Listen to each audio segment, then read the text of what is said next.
So welcome to today's show. Today we are joined by Gavin Clements and Cate Conway of the Stephen Clements Foundation. Welcome along, lads and lassies. Thank you. Thank you, Colin. Good to be here. And of course, as usual, we're with Jerry Flynn, the one and only. Thank you, Colin. That's the fourth time you forgot about me. I'm too busy concentrating on the guests. I keep forgetting about you, Jerry. Well, that's okay. Just keep it going then. You've done it 4 times. You might as well keep it going. Consistent. Brilliant. So, Gavin, I want to start with you. Tell us a bit about yourself and your background and just from your childhood. Yeah, well, this is, anyone that knows me through Irish League football, I was commercial director down at Larne Football Club when the Kenny, Bruce and Tiernan Lynch era kicked off. And one of the things that allowed me to get that job was I'm a Glentoran supporter originally. I live in Carrickfergus, so you could have had a worse mix to try and go down to Larne and get a job down there. But the thing I got away with is both me and my brother Stephen are born in Larne, and we're from Whitehead, which is a wee town next door. So that just about let me through the doors, or I would have never got the job, So we had just a standard upbringing. Everything revolved around football. We did a show the other night with Stephen Clements Foundation, which we'll touch on. That, my brother was the leader of the pack, was the captain of the team, was, the best at everything. And he was the one that pulled all the wee football teams together. So we played a lot of football when we were like wee babies. There was no football like there is now for the kids. All those, the kits and the facilities and the training that they have now is just, out of this world. We were just lucky if we got, same matching tops. If we were all in red, it was flipping unbelievable. That means we were united, and blue, green shorts and whatever else you had going, But no, just a normal childhood. Growing up in Whitehead, then we moved to Carrickfergus about 1985. That was a slap in the bake. So coming from Carrickfergus, or coming from Whitehead, supporting Glentoran, and we moved into an estate called Castlemara in Carrick. So I may as well wore a Celtic top, worn a Glentoran top, and that's where you learn to scrap, because you just got your bag kicked in all the time. So we're 2 years. I was 2 years in there, and then we moved down to Victoria, where we are now. So from that, me and Stevie both sort of went to university, went our separate ways. He went to Conway and I went to Johnston. He did geography. That's why I ended up in the radio. Well, I haven't got a clue, but you can see he had many jobs when he was growing up. But my one, the communication studies, that led me into advertising, and I worked for CBS. So American TV companies, they're probably most well known for, but they had outdoor advertising, stuff like that. So sort of did that, and then from there got a wee bit of experience, sales, marketing and everything else. And then 2017 I got the wee job with Larne Football Club, and that was something where it was a massive learning curve. Everyone says I was gifted at marketing. I'd never done marketing in my life. It's just, I have a friend of mine who's an advertising agency in Dublin, and he looks after the Paddy Power account. Mm-hmm. And one of the most amazing things he told me is within Paddy Power, there's no marketing department. They're called the mischief department. So if you're the head of marketing, you're called the head of mischief. Or if you're a marketing manager, you're a mischief manager or a mischief executive. So I kind of just took that with me to Larne, and I was like, how much mischief can I cause here? When we're marketing Larne, trying to commercialize things and everything else. So I really took that. It got me in a lot of trouble as well, but a good trouble, I call good banter. Got a lot of people wound up. A lot of people take things really serious when really they're not. We know now in the day and age we're in that, football's, it is just a game. It's not a matter of life and death. Now we're in a matter of life and death. But it was great fun. And then from that, then I've started my own company there about 1.5 years ago. So still stay in touch with Larne, stay in touch with all the boys, still keep on looking at what they're doing. But every now and again, maybe you saw on Twitter throughout the old Glentoran one, and that and got Winky Murphy going mad, and Mulgrew went nuts at me, and but it's all good. It's all good banter. Well, you're still making mischief then. Aye, that's it. I'm head of mischief in my department of one. Brilliant. But we'll talk about your business a wee bit later. So that was great. Over to you, Cate. Tell us about yourself. Well, Colin, it seems weird you asking me to tell you about myself when we go so far back. We worked together from 99 to 2009 when I was in Belfast Met. And I was in marketing and then left to change into media. But I need to kind of declare now, like, I know nothing about football.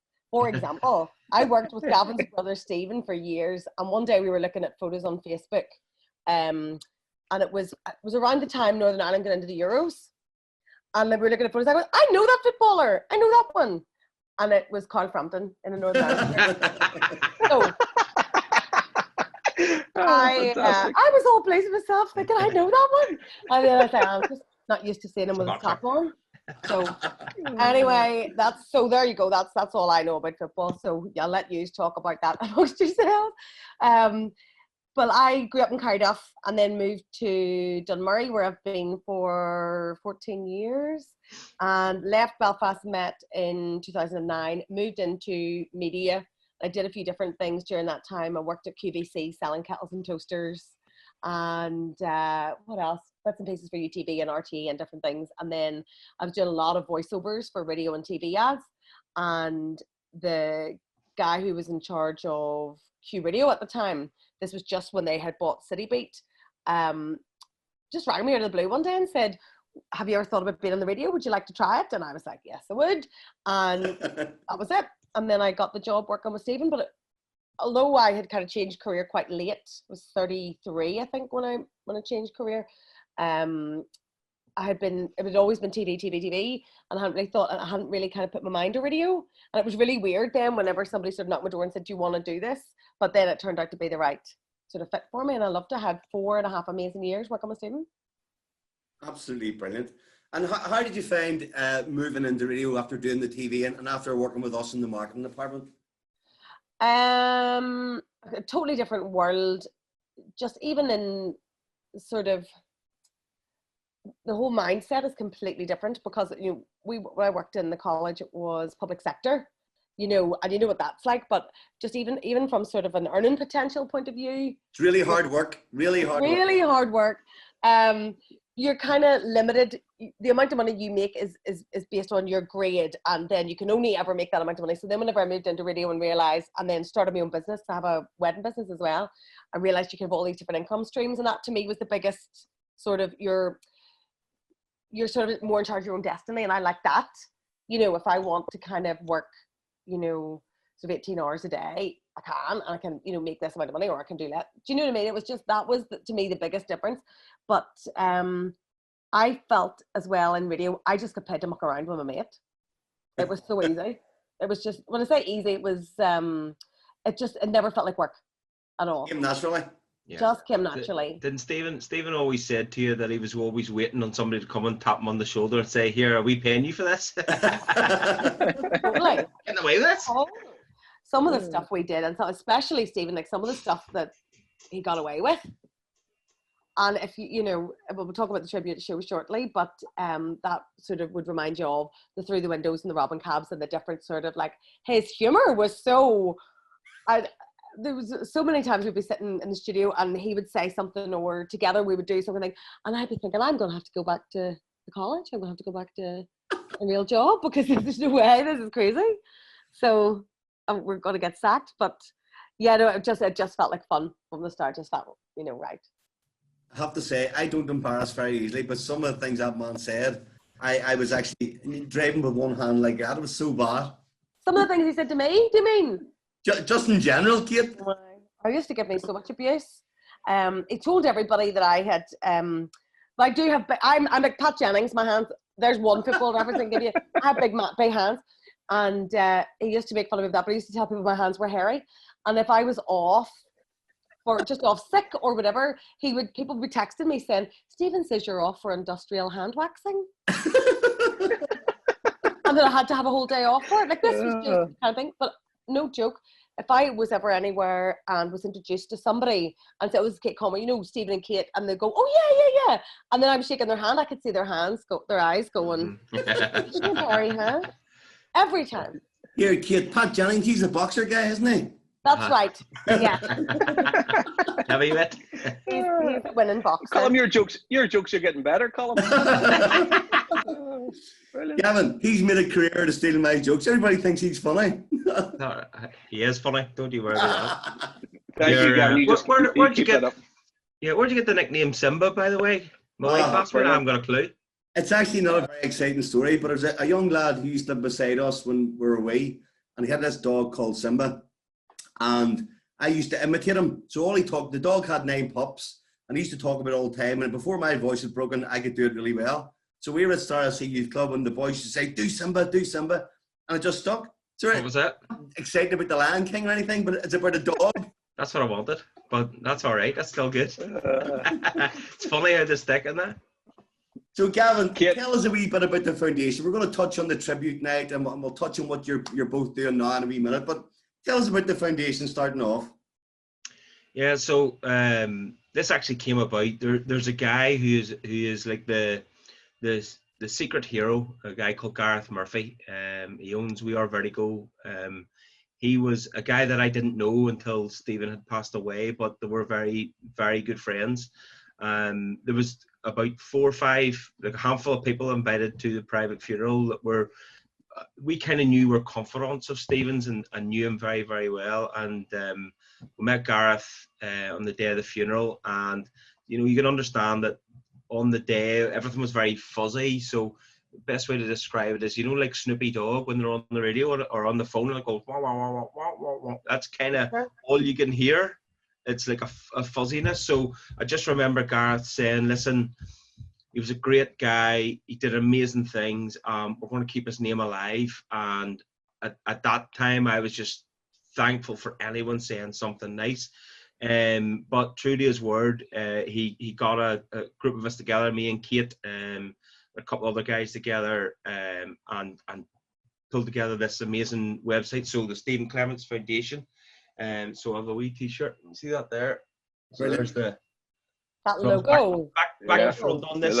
So the design. So Gareth got together the designers. He got the website guys. Before all the lockdown, he got in touch with the likes of the Titanic building about doing a gala ball for Stephen and pulling this foundation together. And the most amazing thing about it is nobody took 1 penny off us, because as soon as they knew it was for Stephen, they just says, we're doing it.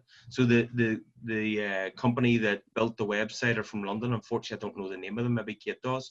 But they built the website for free. The designer who did that logo, which was the first go at the logo, and it was sent through to me and Cate, and we just went, love it. It was just him in one go, So Gareth Murphy really has been the engine behind all this, and the guy that pulls us all together and takes it forward. And I can't thank him enough. I've personally thanked him, and that's all he wanted. But I need people to know him, and people will know in the future how instrumental he was. And without Gareth, probably none of this would happen, because I know I wouldn't have had the strength to do it. So without Gareth and the team that he put together, the Stephen Clements Foundation wouldn't be up and running.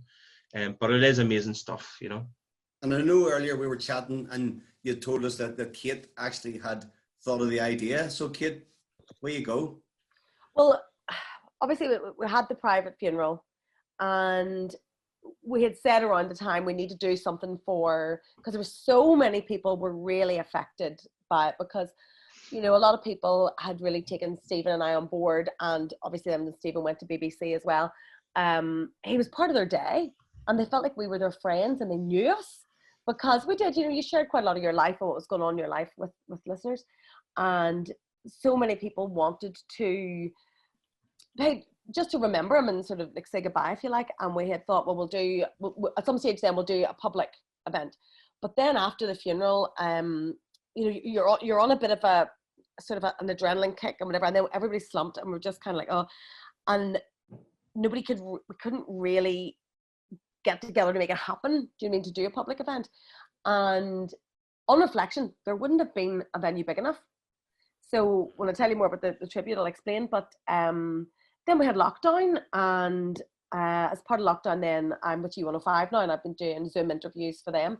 And I thought, we could just do it online. Everything's happening online. This would be the perfect way to do it. And that meant then we could do it and include audio and video and, you know, interviews. And so you could make it much more multimedia than if you know, if it had been an event, that would have been much more of sort of like a big scale type thing to do. Plus, you know, there was, we had Emmett Scanlon, Eamon Holmes, Jamie Dornan, who I'm obliged to say is just an ordinary man. Anyway, according to my boyfriend. Anyway, we couldn't have had all those people be part of it and say, okay, Eamon, on you go, just talk for 90 seconds. You've flown from London, but just talk for 90. Do you know what I mean? So it meant we were able to kind of make it, just shape it differently. And it meant people were able to watch it without having to leave their homes or whatever. And on the night, 17,000 devices were logged in to watch it. 17,000. So if you think probably there was maybe 2, 3, 4, maybe more people watching each device at the time, the numbers were crazy. We couldn't, where would we have held that? Plus the ones that couldn't get on. Yeah, exactly. There was a you know, there's a lot of people couldn't get onto the devices. So. Well, mine's kept timing out, and I had to refresh it a load of times, but then we watched it again. It was like I texted you during it, Gavin. I didn't know Stephen personally, but he followed me on Twitter way before I started doing the stories, and it was just because I used to tweet Manchester United stuff, and the feeling I got out of him following me, I was like, oh, fantastic. You know, I was, Stephen Clements is following me here, and he likes a tweet that I just put on about Manchester United. I felt wonderful for it. You know, this has been back, you know, a year ago. But I say 20 minutes in, the tears were tripping me. So as I said to you, I don't know how you felt or whatever, but what an absolute tribute. It was amazing watching it. And, you know, Cate as well, everyone involved in it. You know, I'd thank you personally, but it was amazing. Like, when Cate was coming on the show today, my wife made me go up and get a shave. She says, "There's no way you're going on like that." I was like that. And I actually trimmed my eyebrows. Look, it took a big chunk out of that one. I had noticed that. That's good. He did that with a swimmer. I got my hair done. Debbie's out sunbathing. She came in and she says, "What have you done to you?" I says, "Well, you told me to have a shave. I'm blaming you. Look at the state of the eyebrows." I must say though, like Jerry, I didn't know Stephen, but I really felt as if I knew him. I mean, I've known Cate for a long time, but I felt as if I'd known Stephen too, because he had a great personality. And I was listening to the tribute the other night, and people were saying things that really resonated. You know, he had a great way of bringing everybody together. He was great with his school kids, and when someone come on, he made them feel comfortable right away. I mean, he just had that knack. It was amazing. Yeah, I think Eamon Holmes said in his tribute that he was able to find poetry in the humdrum. So he was able to take something that you see every day, like a wasp or a seagull, and turn it into something. So he used to say that seagulls were the skinheads of the animal world, that they were like, you know, he was able to just give me your food. Yeah. And he would used to impersonate wasps, and he gave them like a really sort of aggressive Scottish accent, and he just was able to kind of, and one of the other things was he was really good at making you laugh at things you felt you shouldn't really be laughing at. You know, things you kind of go, oh, am I laughing at this? For example, and this was, I learned my lesson, well no, actually I never learned my lesson about this. Occasionally we would go in the morning and we'll be talking about just generally what you did the day before, all fair. And one day I made the mistake of telling him I had just made my will. And he said, "So what were you doing yesterday?" And I was like, "I made my will, blah, blah, blah." And he was like, "Why? Where are you going?" And I was like, "Well, I just needed to do it." Anyway, this became the whole show. And he had people ringing in suggesting, oh, he was going to host my funeral then. That's what eventually he wanted to know what I was giving him in the will. And I said, "Actually, I put you down to host." And he said, "Right, okay.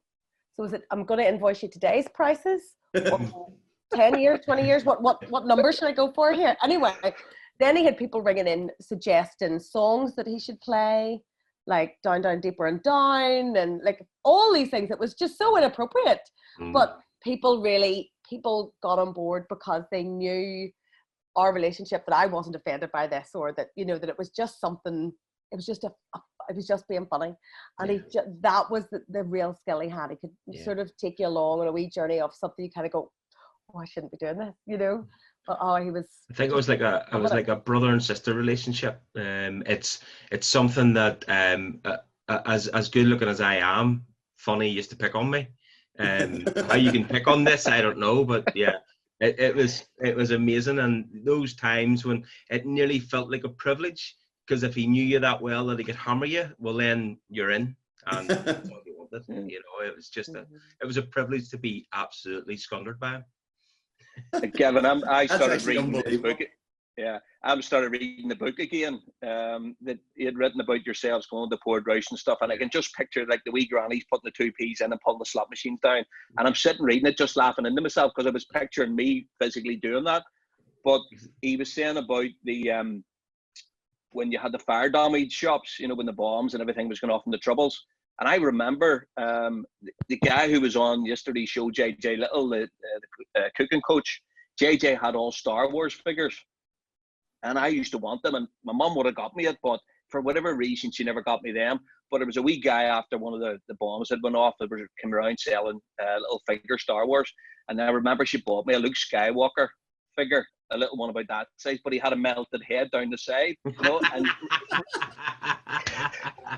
just reading the book yesterday, I burst out laughing to myself, thinking, you know, I actually got that. And she bought me a pair of football boots with molded studs one time, but the front ones were all melted because they'd been in a bomb. Fantastic. Where'd you get it? Where'd you get it? Yeah. Brilliant. He was really good at telling stories, and everybody just said, "Oh yes," you felt as if you were there, you were part of it. It was amazing, absolutely amazing. I'm sure, Gavin, you have some stories from when you were young. No, wait. Do you know what? I used to come in. I would listen to Talk Sport, and the odd thing wouldn't always listen in the morning, you know. But I used to come into my workplace, and people would turn around and go, "I heard about you in Whitehead," or "I heard about you in Castlemara," and all that kind of stuff. But a lot of it, he was what would you say, economical with the truth. So it was always the truth, but just a wee turn. But no, it was unbelievable. I think the time going to moving to Carrick, and he had mentioned before going to Castlemara, and you know, it's a joke with the Jag, because we probably all had the same kind of upbringing. And Stephen saying that my dad, we didn't have a TV or a video, top loader VHS. We had to go to, I think it was Shop Electric, and you had to rent it. So we had to radio rentals. Yes. Whatever, and rent it back in, and then you had the remote control. That actually the remote control just went about 20 centimeters away from the thing, so you had to walk across the living room and push the button, just to say control. But we then went round to let's call it a video store in Castlemara, which was just somebody's house with all these knockoff videos, and you would give it the special knock at the door and open the door, and the hallway was just lined up either side with all these, Rambo, First Blood, and flipping, Rocky and all Bruce, that. Bruce Lee Enter the Dragon. Yeah, and then but so I mean they're things that at the time it was just life, and then when you hear it coming back through a story, you go, "Flip me, did we really do that?" And was that really the way we were brought up? But it was, and that's where, if you look at Stevie's book, he talks about going to Portrush and all. I never went abroad until I was 19. I never got on a plane until I was 17. We just didn't have any money. It was impossible. So I think the caravans was probably, as my cousin Wendy said on the foundation show, it was like, we said, we've got a caravan for 2 weeks, and it was how many, relatives could you stuff into the caravan? And we're all sitting there like that there, 5 of us sharing a bed, and it's just, but you know what, it never changed it, because as I say, the childhood was just amazing. We had a brilliant upbringing, And he never lost his sense of who he was. And him and Cate are obviously celebrity superstars. But if you met them on the street, I mean, Cate still talks to me, even though we worked away back. Right. There were some people, but she still talks to me. Despite the restraining order, that's right. Mm-hmm. That's unbelievable. I have a restraining order out against him as well. The good thing is I'm in Spain. Yeah. Stay away. No, Cate, I actually remember you putting me forward for something on BBC when you were in our marketing department. It was about lifelong learning. So loads of older people who were going back and changed careers, but there's no young, good-looking males. So she couldn't get anyway. So she put me forward. You had to do it. Did they put you on? I was the booby prize. And the best about it is you hid that from me. You put Gemma O'Donnell up, and I thought it was Gemma doing this, and it was you the whole time. You're a dark horse. Very good. Oh, I don't know what I have up my sleeve. I know. So tell us, Cate, from your time working with Stephen, I know you've had so many memories. What's your favourite memory on the radio? I think it was my favourite sort of show, I think it was, even though it completely squandered the life out of me, was Stephen and I on I think it was a Thursday night, were at Miss Northern Ireland. So he was hosting it and I was judge of Miss Northern Ireland. But anyway, so I had recently split up from my other half and was living on my own. But I had forgotten that whenever I would get home, the dress I was wearing would, like, I had to get zipped into this dress at the Europa. So I had been wearing normal clothes during the day. Then there was the big gala thing in the evening. Somebody had zipped me into this dress. And I forgot that I was going home to an empty house until I was in the taxi in the development I live in. And I had to ask the taxi driver. I had to say to the taxi driver, I'm really sorry to ask you this. Would you unzip my dress? And the driver was like, what? So anyway, I made the mistake of telling Stephen this the next morning off air. And of course, then he turned this in. This joke rumbled on for the rest of the time that we were on together. So we were at events, people would come and offer to unzip my dress. People would offer to unzip it. And then but the funniest thing was him saying, could you imagine if I'd said that to a taxi driver? He had asked the taxi driver to unzip him. But he just hammered me. So, and the thing was, that was quite a difficult time in my life, obviously, because, you know, my husband had split up and I was now living on my own. But he managed to somehow still make it something to laugh about. And I loved that about him because he, I don't know, again, he just had a way of making you kind of find humor in things that really were, that shouldn't be funny. No. What you learned is don't tell me I'm not fair. I know, and I didn't learn. I never learned. I never learned that. No such thing as off the record, was there? No. No, and then sure didn't my ma give him my diaries, and then he read the diaries out. Yeah, I was listening to your Valentine's story. Yeah, seen it. Brilliant. Yeah. Mm-hmm. Absolutely brilliant. So I think that was one of my favorite. And then of course Edna being on the show with us was unbelievable. The vomiting and diarrhea, I'm telling you, I nearly took a buckle. It was absolutely brilliant. You haven't heard, I'll when we're finished this, I'll tell you one of the stories she told me that I can't tell you on air. Some of the things that she used to come in and tell us in the mornings, we would be like, what? I never thought I'd laugh so much about VD in my life. I'll tell you.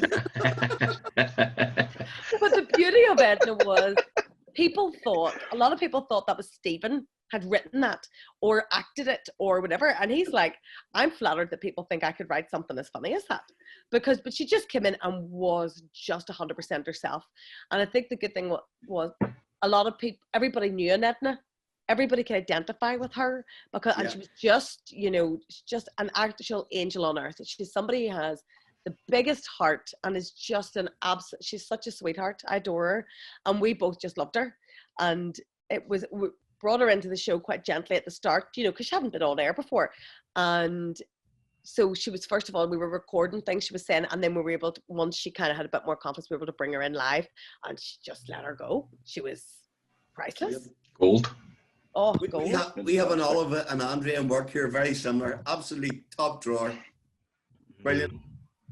So tell us then, Gavin, tell us about the work of the foundation. What do you actually hope to achieve with the foundation?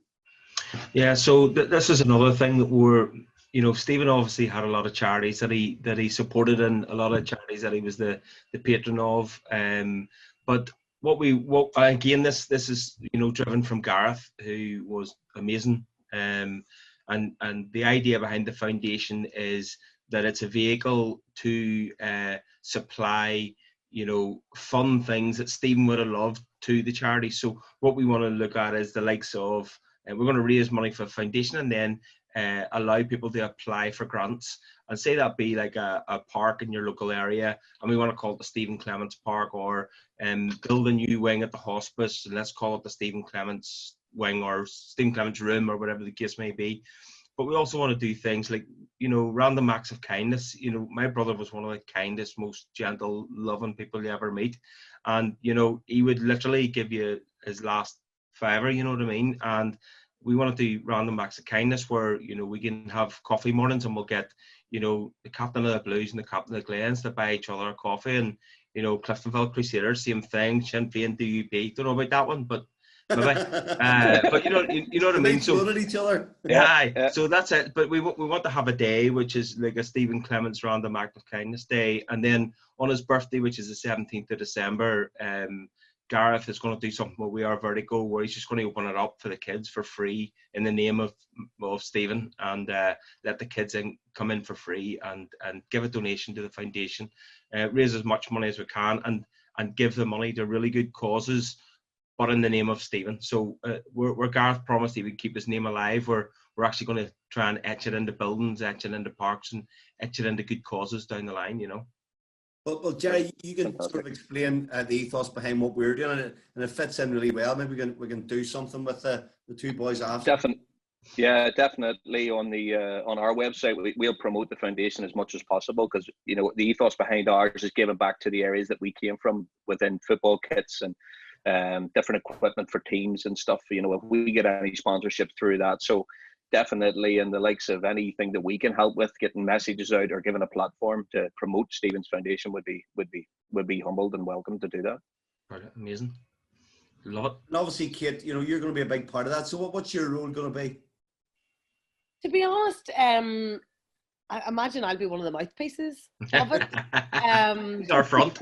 It's really early days with the foundation, and I have to say I have so little, no experience of being on a foundation board or what, but it's just so important to us, as Gavin was saying, that his name lives on and is put on things, but also just because, you know, he did so much for charities. There's so many events that he hosted that he didn't charge for, and, you know, a lot of those charity events, you know, you can really, you know, it's a night's work.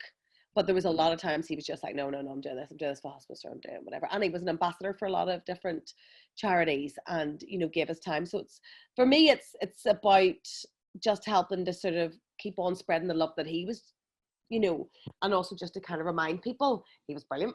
He was just brilliant.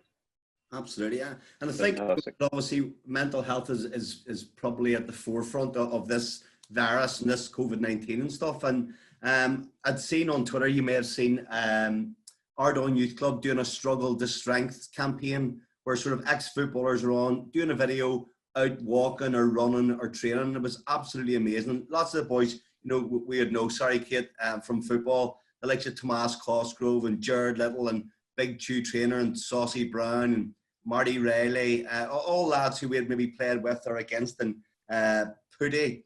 Brilliant. And they're just talking about it's okay not to be okay. And I think the message is really, really important. And I have to say, I felt humbled knowing that those lads were actually doing that and trying to help people who really need help. Yeah, I saw that on Twitter myself. So the first one that I'd spotted was Paddy McNally, who when I worked down at Larne, Paddy's such a gentleman.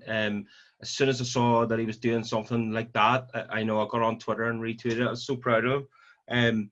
Mental health is something that I did a podcast with, I think, Jerry, your mate, Phil Brown in LA. So I did a podcast with him about mental health, mental wealth. And listen, I'm not counselling again for the 6th time. I've suffered depression and anxiety throughout probably my 30s and 40s anyway.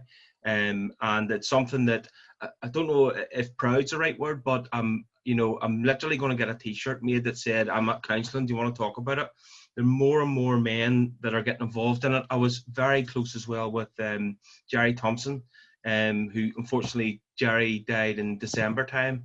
And, you know, that really hit me hard. And that's where I can understand after Stephen died that how his listeners and his fans would have felt, because I was probably number 3,000 in line to feel the way I felt about Jerry dying, but it really, really affected me. And I think, you know, I texted him 2 days before he died, and like everyone's going to have that. Why did I not say this? Could I have said that? Why did I not meet him for coffee when I said I would? You know, and that's the kind of things that we're all, you know, thinking in our head that we should be, you know, saying to these people. But the best thing we can do is talk. And you know what they're doing for Ardon Youth Club, and what they're doing, all the footballers are doing at the minute, is bringing it to light to say, do you know what, we're all exactly the same. We're all human beings. We all have this, you know, stress and anxiety. I've obviously done a wee bit more reading about it and everything else, and it's basically adrenaline being pumped into your body for no reason, and there's nothing you can do about it. And that's that gut-wrenching feeling that you have and the darkness that comes across. All you need to do is talk to anyone, talk to your friends. Like Big Paddy said, you know, contact me on Twitter. I'll even if I don't know you, I'll ring you. Just give me your number and I'll phone you, you know. And that's the thing. The more people that talk about it, the more people, especially these big footballing guys, you know, everything's all right with me. I'm a big, you know, tough sportsman and all. Doesn't matter. There's no. It doesn't matter. It doesn't have a. You know, it doesn't matter how much money you earn, if you're brilliant at sport or not, or whatever the case may be. Everyone's got their own demons, and the best way you can do is talk about it. I go to counselling. I recommend everyone go to counselling. It's NHS. It doesn't cost you anything. You just go and ask your local GP that you want to speak to a counsellor, and get on the list and go and talk to them, you know. Brilliant. Paddy's a great kid, and he works for Chris Morgan, who's going to come on this show, and there's other lads there, Pidgey and a couple of boys I didn't know who actually had spoken about that. And honestly, Gavin, even listening to you saying that, and you mentioned Phil Brown, and we'll come on to Phil in a minute, it's so humbling again for you to come on and admit to that. And you know what? It really, really is okay not to be okay. I mean, it's nearly cliched now, but it's so not. It's really not. Yeah. I'm not okay all the time. And, you know, a lot of my friends, I still stay in touch with a lot of the footballers as well, Lauren. And a lot of them guys, sometimes, you know, this is a thing. In Ireland, in Northern Ireland, our response is to go, well, mate, what about you? And you go, I'm all right. You know, what I'm actually doing now is, if you ring me and you go, well, how's things? All right, go, no, I'm actually having a shit day. And, you know, that's what people say it's okay not to be okay, it's a hashtag and everything else. But it is, just say, no, I'm feeling really down. And that's the bit where maybe that's the start of the slope. And if you just say to somebody, I'm not feeling good, that could be you just getting caught early, you know. So I'm very proud to talk about mental illness. I'm proud to talk about mental wellness as well, because, you know, it's good when you're good. It's good to, you know, tell people that you're feeling good as well. And, you know, do what you can do to speak to as many. Obviously, we have the connection with football, you know, so speak to as many of our teammates, and be that on the field or off the field, and just chat to them and say he's okay today. But they have to know that they can say, actually, I'm not feeling good. No, I agree with everything you said. Today I am light and bubbly, and I'm able to have. We couldn't have had this conversation this day last week, because I was not in this place last week. Yeah. Last week was very, very stressful because the tribute was on Thursday night. It was a lot of work. There was just a lot to do, and I actually had to ring my doctor on, I can't remember, maybe Tuesday, and say I'm having a bit of a, because my brain does this. I'm sure you're the same. Your brain does this thing where you get a dark thought and it makes it darker and darker and darker and darker, and it takes you down this road of really far-fetched things that are never going to happen. But you start thinking, this is going to happen, and that's going to happen, and you start catastrophizing and making things worse.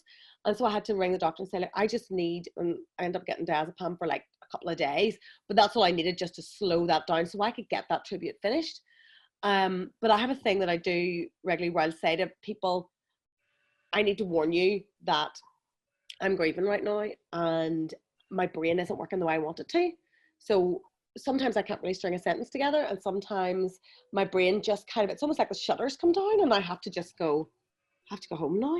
You know, like I'll be at somebody's house and I'll just go, well, that's it. It just happens without me knowing, or without me kind of realizing it's about to happen.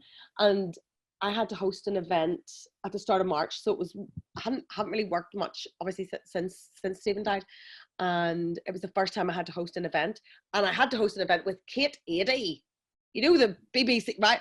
And so it was to be Cate and then Jack Stein, who is Rick Stein, the chef's son. So I had to like interview them at this sort of event in Grand Central, and I hadn't really even been out much like in the world since Stephen had died, and I was feeling really like, oh, am I going to be able to do this or not? Anyway, I said to Cate and to your other man, I need you to know that I lost my friend at the start of the year, and so I'm not going as quickly as I should. So if I call you by the wrong name, or if I say something, because my brain was going, Cate is going to think I haven't prepared for this, or that I haven't put any work into this. But as soon as I said that, and that was quite an intimidating thing to do, to say to these people that I had been hired to interview. They were both just like, totally understand. don't worry, I've got you. And that just felt like a hug. That just felt like such support. So I think what I'm trying to say is that everybody's been there in some shape or form. So as soon as you can kind of go, oh, listen, I'm not feeling the best, people understand. And it just took such pressure off me. You know, it just makes it much easier if you just kind of hand a wee bit of the load to somebody else and they go, it's okay, come on, you know. And so it's not even always about sort of like taking as dramatic a step as counselling, which I think you definitely should do, and you should speak to a doctor, and you should, you know, sorry to use the word should, it sounds quite kind of, you know, it doesn't sound a bit aggressive, but you know, all of those things are, you know, there's all these different possibilities, but there's also kind of little things that you can do where you sort of just confide in somebody and they go, okay, it's all right, come on. Yeah. You know, and it just feels great. I think we're learning more and more about that as well, because one of the analogies is, you know, if somebody's got a broken leg and they're coming in crutches and you see them coming up to the door, you grab the door and you open it for them and you say, listen, come on in, I can see your injury. You know, if actually we all, you know, wrap the bandage around our head because we suffered mental, you know, ill health, I'd say 90% of the adults you would come across would all be feeling, you know, wearing bandages around their head, and at least then you could see somebody and say, listen, I acknowledge that you've got a mental illness. But the good thing to know is, if you talk to somebody, if you go and seek help, I'm not saying that the bad days don't come, but there's less and less and less of them, and that's what I've learned. You know, it gets, you can get into a very dark place, like Cate said, but you know, I'll preach it all day, is just talk to somebody, talk to anyone, professional, not professional, somebody you don't know sometimes is the best person to talk to, but just talk to somebody at any time, you know, and it is sometimes could be a life or death decision. No, 100%, Gavin. Like, I do photographs every day and I put a quote on them, and it's for my own benefit. You know, I get up and I think, you know, this is the quote today. You know, it's not about being fantastic all the time, just like tiny steps every day, because at the start of the year I was struggling. Connor Devine, I watched his an Instagram program on one time. I was struggling. My father passed away 2 years ago, and it took 18 months for me that it actually hit me. I just thought I would never see him again and stuff. So I started watching videos. Tony Robbins, I would get up every morning, walk 5 to 10 kilometers, have my earphones in. Debbie thought I was going crazy sometimes, and I was saying, right, we're going to do this, we're going to do that, and no negativity in the room and all stuff. And she was going, he's lost the plot. But I live by the secret. You know, I've said it on different podcasts and different videos. I've watched that video 3,000, maybe even more times, and I put it on all the time, because it is and as Cate said, you know, and in the secret it says, you know, if you get out of bed and you stub your toe, then all of a sudden you get a bill that comes in, then you go, and then you walk out and a car puts a puddle over you or whatever, you know. So, and it does, the more you think negative, the more negative things happen. But again, the more positive, and it's about tiny small steps and reaching out, like everyone's saying, speak to someone, you know. It's the only way that you're going to get help. It's brilliant what everyone's doing. Obviously I'm only on Twitter and then Instagram for the foundation now, but it's amazing what everyone's doing. And I think the shock factor of the likes of Jerry Thompson from an Irish League point of view, my brother from a personality point of view in Northern Ireland, and then the likes of Caroline Flack, you know, on a national stage, it really has got to the point where, you know, it's not, it used to be a taboo where, you know, you'd maybe secretly say, listen, I'm seeing a counsellor. No, I'm seeing a counsellor for the 6th time. I've been doing it for years. Everyone, it's, as I said before, you're nearly proud to say, listen, I'm getting help, because sometimes I have down days and sometimes I have good days. But more and more stuff like the Ardoyne Youth Club, like all the guys are doing. I saw Davy McDade doing stuff earlier in the year as well. Connor Devlin, very, very good friend of mine, always trying to keep himself in a positive headspace. And, you know, we talk to each other all the time, and that's what it's all about. And just plead with anyone out there that is having any kind of down feeling, go and speak to somebody now, today, after watching this.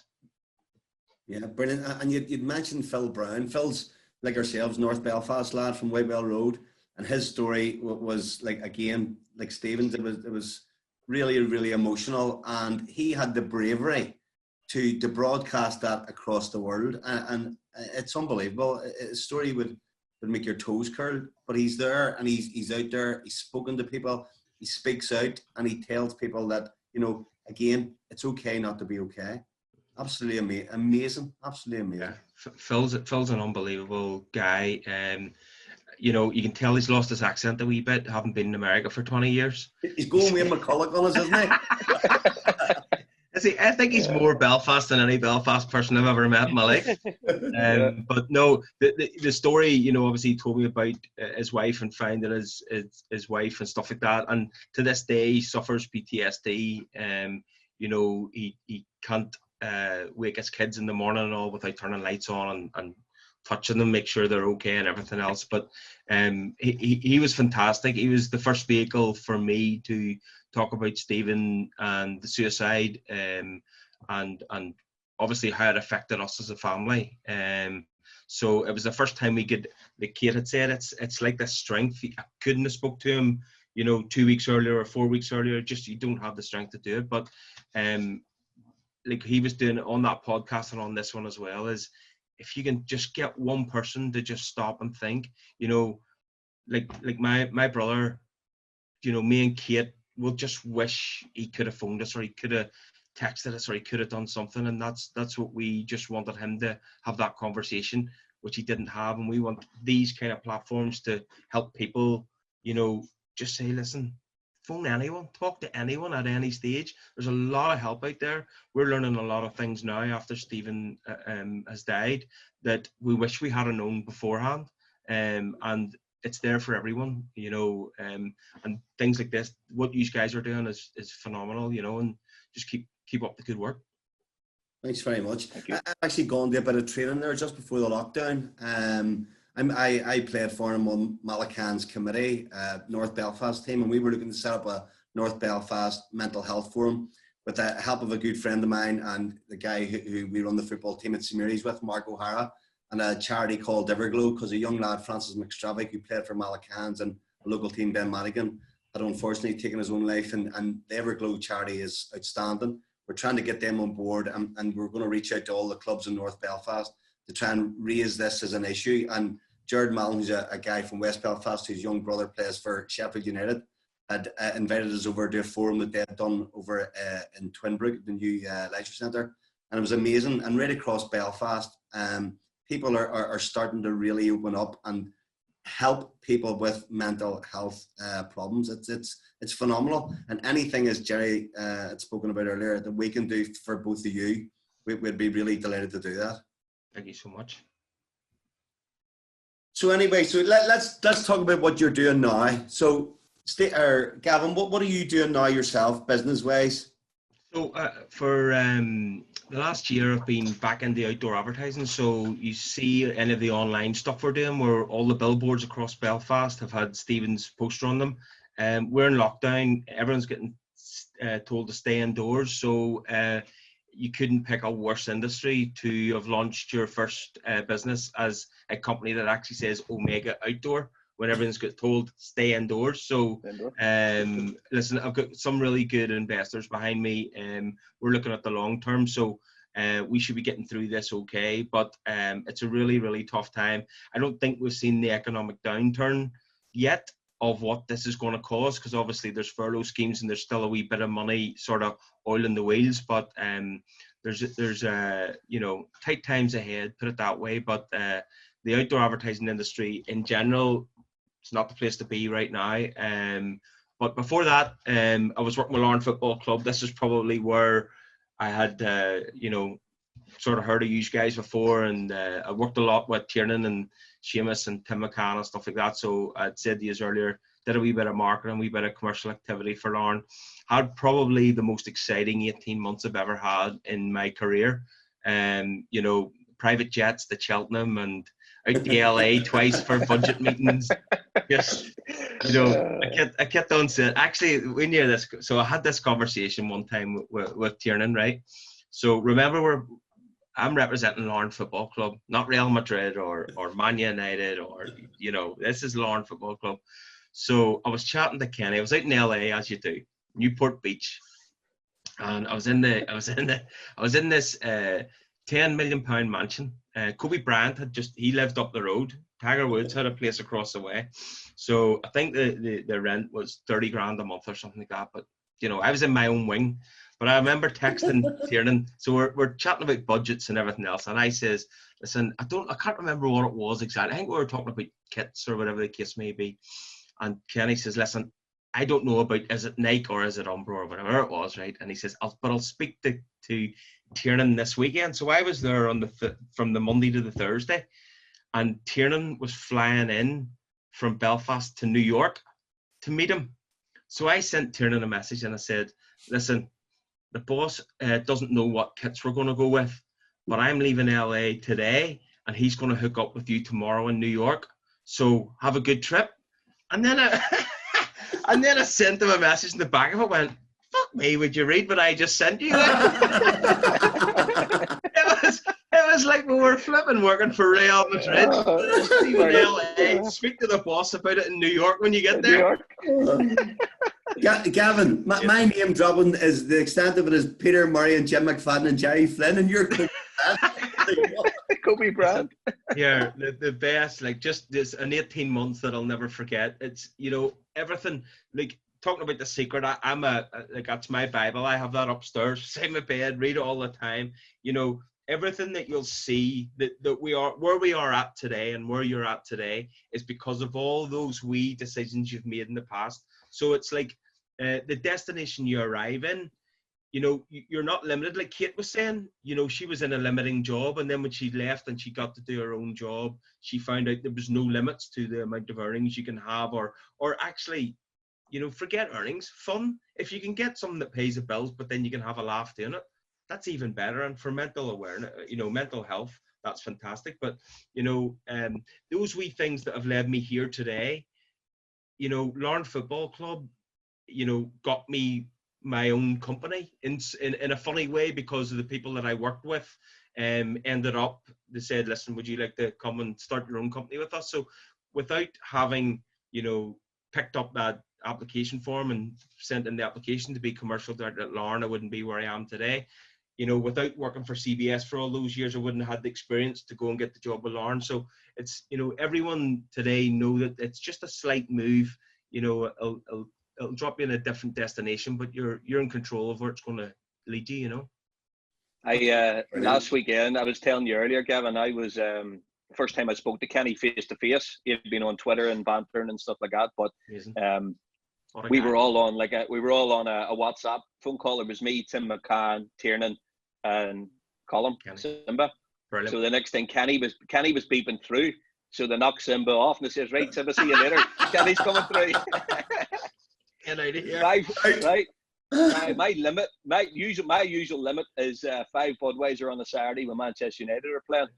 5 bottles of wine later, I fall asleep out in the garden. 33 mosquito bites, and someone had jumped over the fence and stole my computer. And that's just on a phone call. So yes, they're supposed to be coming out, him and Tiernan and Seamus and Kenny, for a weekend out here. So I'm starting to take an anxiety panic attacks over them coming out. Just phone the police in advance, I'd say. And he's coming on this podcast soon too. Brilliant. What a guy. Yeah. Brilliant. So Cate, tell me about yourself. What are you at yourself now? Well,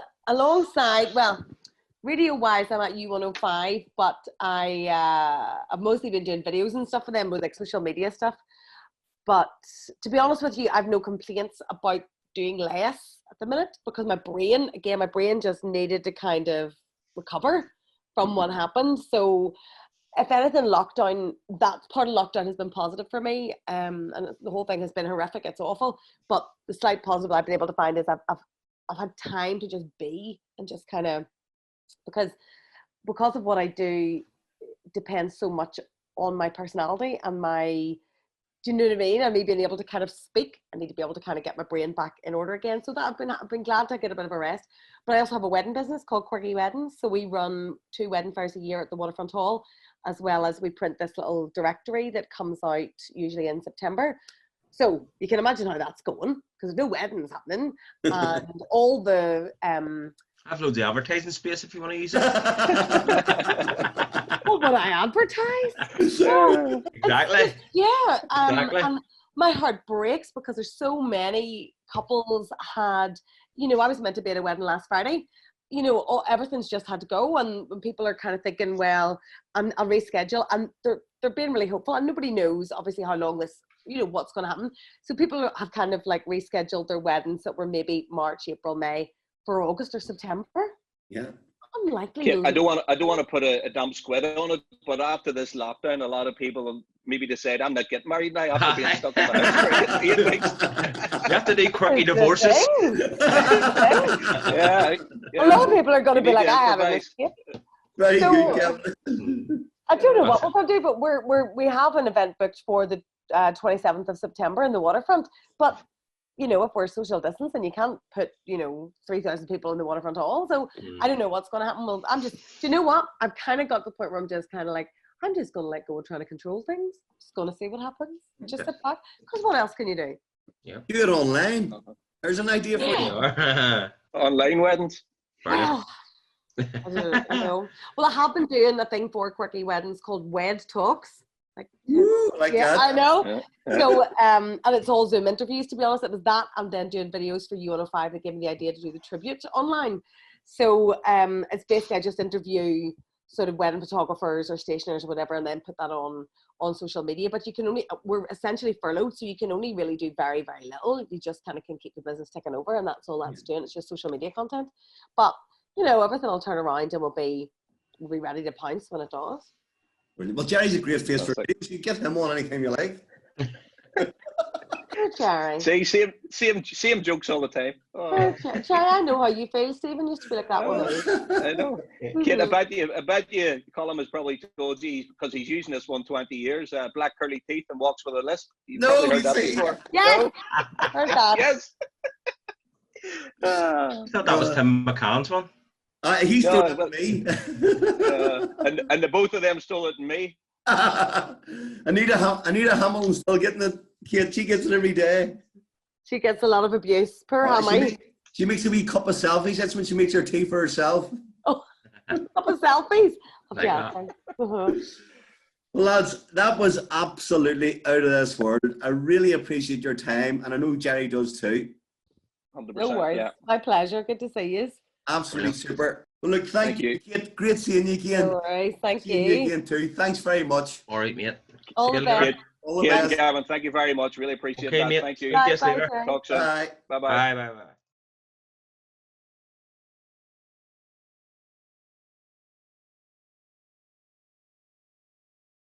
Great to have Kate and Gavin from the Stephen Clements Foundation on with us. They were superb. And today now we're joined with two Irish League legends. Well, that's what Jonty told me to say anyway. Stephen Small and Barry Johnston. Welcome to the show, lads. Cheers, Simba. All right, lads. Good to hear you. And are you not going to... I'm just sorry, are you not going... Flynn, I forgot about him again. That's a fourth one. I was going to say you're not going to introduce Jonty there. You said two Irish League legends. Brilliant. So, Stevie, tell us a wee bit about yourself and your background. Oh, we'll have to go back a while now, Simba, won't we? Black and white pictures and all that there. No. Called me and Jerry go way back from the Clements team, but it goes way back before that because Jerry's a bit younger than me, even though he doesn't look it.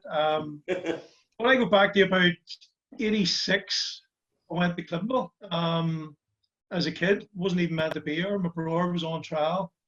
I just popped up. They used to invite everybody from the whole road on a trial. It used to be 20 against 20 at Solitude one day, and I don't know, Eddie Coulter, God bless him, seen something that he wanted me to come up and play for Clements as a kid, and went up about 85, and they kept me for until Sankey. It was a bad time, Simba. 80s was a barren time. Jerry will know because Clements didn't have much money. They nearly went out of business, so kids were getting a wee opportunity. It was a great breeding ground, great learning ground for me as a player. But Sinky gave me my debut at 16, but that was all he gave me. The rest of the time, I was just vegetating in the reserves, and got to about 18 and decided I needed to do something about it, and went over to the United States. Took a scholarship out there. Brilliant, loved it. Went to Alabama, down to Deep South, and then come back. Went to Clements. Clements didn't want me, so I went to Lisburn Distillery. Your mate Party thought I wasn't good enough, so went to Lisburn. What? That's two of us. Aye, me and you.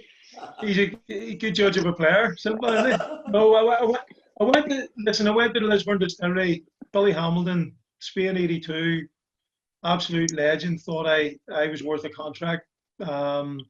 Went there for a couple of years, but found my way back to Clements again, and all good, simple, you know. And had a decent enough career at Clements, and then I went to Larne to finish up for a year. That's a short answer from a playing point of view. My first memory, Stevie, of you is playing with some Malagys with wee Quinzer.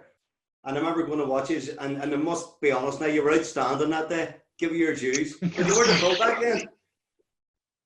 No, listen, I people wouldn't believe it, because everybody sees me as just a defensive player. I used to play up front in the reserves, and I used to bang goals in for fun. I know nobody would believe that, but and even in the States, I played up front over in the States, but never. I probably scored one goal for Clements. It was legitimate, and the other one was a cross that came in grand dropped in at the back post. So, no, listen, you get a jersey anywhere, you just grab it, no matter where it is. But listen, I went everywhere. I started off up front and ended up at right back. Stayed any longer, I'd probably been stuck on the bench for another couple of years, Jay. Good lad. Yeah. And Jody, what about you? Tell us about yourself. That's too similar there to Smalley. I went Cliftonville under 18s. Big Dino, no Big Jim Heaney, used to be Celtic boys. Yeah. Dino got the under 18s job, and we were under 16s. He took us up, and that was it. Played for the 18s, and then one night I remember getting trailed round. They needed a player with moldies because they didn't want to cut the pitch up. Would you believe that? At Solitude, didn't want to cut Solitude up. It was lashing, and I went round. It was three Jody Tolan came round and asked who has moldies. I was the only person with moldies, so I was lucky enough to go around and train, and that was it. They got just up with Flinner and that there. They kicked lumps out of me, tortured me, abused me, ruined me. As a young lad just got abused by him, Mickey Collins, Mickey Danley, Keith Mulvanna, absolutely tormented me. But that was it. And then Steve Smalley went to the States, played in Mississippi. It was a big rivalry actually with Smalley School in Alabama. Went to William Carey, and then back and just again ended up at Lunatic Flinner up at Coleraine with Packy and Marty Quinn, and they tortured me up there too. And then this I ended up like a cheeky wee bollocks, and then that was it. Back to the Reds, and just the career just panned out the way it did. It went from strength to strength after you got rid of Flinner. Exactly. When he was a bad influence on me. I must have done something in a previous life. Yeah, I done something in a previous life. He followed me from Cliftonville. Simba, I couldn't get enough of his fake gear. He's still wearing it, Johnny. See that story the story I told about when we went down to Dublin and he ended up getting hurt. I've never wanted anybody hurt in my life, but I was so glad he was taking away the Dublin. He absolutely melted my head today. Flinner, sing Wonderwall, sing Wonderwall.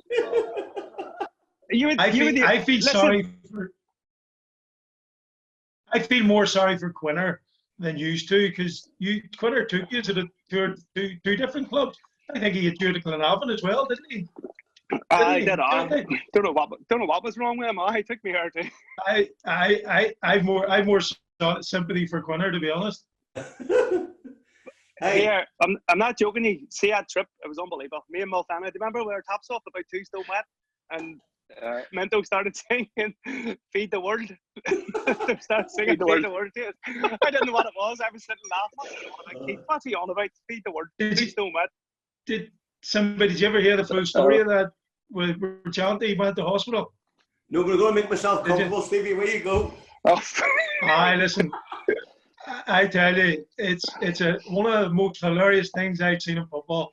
Jonty buzzing for his debut. I think he played a pre-season game before it, but he was buzzing down in Dublin. So Francis was like a wee mini Celtic. It wore the hoops and everything. Grass was beautiful. We all played the day before, so we weren't too fussed about getting left out of the team to play St. Francis. Wee man was buzzing. Did his debut about 10 minutes in the game. Your man absolutely cracked him in the 50-50 challenge. One of heard the screams out of him. So it took him about 20 minutes getting an ambulance here. So the ambulance came, and this is where it started to become like a Roddy Doyle film, honest to God. So the ambulance rocked in. St. Francis had a beautiful pitch, but they didn't have a good parking. The parking lot, the tarmac was awful on it. So Chanty gets into the back, they start putting the gas in front of them. And Chanty's lying there. The two ambulance drivers, the ambulance driver looked right and he goes, "You all right?" He says, "Oh, no, it gives more out of air." So he starts off and he's going over this tarmac and it's going up and down. Chanty's legs moving about. Chanty's legging the guy about. He says, "Well, here, mate." He lifts a mask off and he goes, "Here, mate, where'd you get your driving license? On the back of a cornflakes box?" And puts a mask back on. So I thought your man wasn't going to say anything. Do you think ambulance drivers would be all just nice and nice, caring about their patient? The man shouts back, "See, if you were a GA player, you wouldn't be crying like a big baby in the back." I was crying for my man. Absolutely tortured him. So we eventually get to the hospital. It's in the hospital, and I'm waiting there for you. So I'm thinking to myself, so those days it was about 4 hours to get back from Dublin. It wasn't a wee trip. You had to go through Drogheda and everything. So I'm thinking, I'm not missing the bus on the way home. Started to get a wee bit late. I'm thinking, I'm going to make the bus on the way home.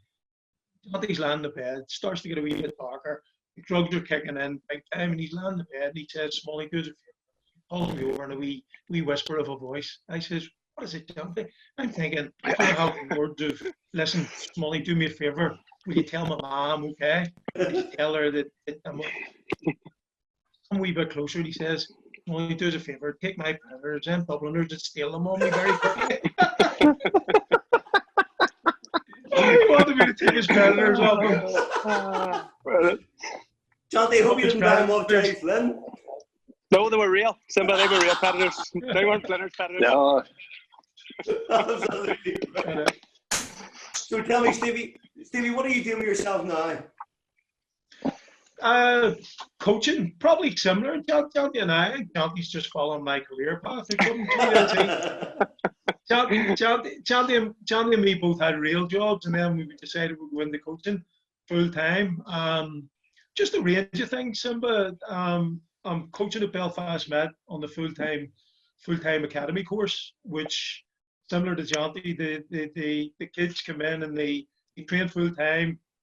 We try to get them educated. A lot of the kids aren't educated. They aren't really motivated by education, but we try and marry the two up, the education and try to get them a full time course in sport, and we also coach them full time and see can we give them a couple of pathways to play football and continue their education. I'm also coaching at my own academy with the younger kids and try to have a bit of a pipeline from the kids are 6 years old up to 16, where they can maybe go into a program like Belfast Med, and basically just forge the full-time coaching, self-employed coach for myself, Simba, in a few different ways. And I also take the university team at the University of Ulster, which I love, University of Ulster team. And you played Collingwood, Simba. It's a hell of a good time. I have to stop here, Stevie. I won the Collingwood, just letting you know. Cate, you have a lot to live up to. We failed at the final hurdle this year. Lost to Collingwood in penalties, so you done one better than me. But we won ours in penalties in Cork, 97. Chris Moore. Did you have one? Did you have one? No, never actually. Never. I would have. That was a good squad. That was a good squad. It was Paul Darby and all that. Darby, Chris Morgan, Jim McCluskey, Davy Patton, Gareth Gorman, Barry Rooney, Smash and Said, and then me. So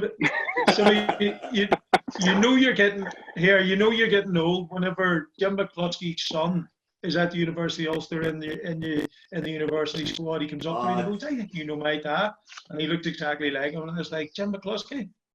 And you know you're getting old, Jerry. Unbelievable. Here, am I eligible for that? Yes, that's what I was saying. You'll have to live up to. Or do not pick me. I have a decent side, mate. I have a couple What are you trying to say? What are you trying to say? I was going to say I look after myself still, but I would just be telling you. He's copying Leaf, you know. Unbelievable. That's what I said. So just full-time coaching, Simba, and I'm loving it, to be honest. My previous life, I worked in a bank for 10 years, so when the whole banking crisis kicked in, I just needed a new career path, and I went into coaching full-time. Brilliant, love it.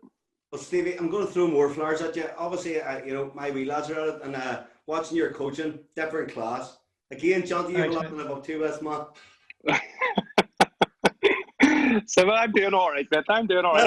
Our academy's not too bad. Go ahead, Johnny. Tell us a bit about yourself and what you're doing now. It's just I worked in Bombardier for 8 years, and then I was offered a job with a football management company. Would you believe I made airplanes, by the way? And then airplane wings, you should say. Jesus Christ. Had to get out of that business before someone came back on me.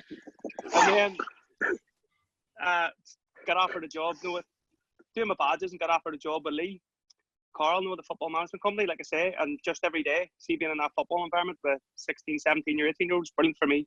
I don't think I could coach anything younger because I would just end up trying to strangle one of them, but that age group suits me. I get on well with them. You can treat them like young adults, and it suits me down to the ground. And this year, for example, with able to send 4 of them out to the States to my old college, I've kept in touch, you know, with the university out there, and 4 of the kids are away this year. So it's good. Like, it's good when you see young kids getting a chance like that.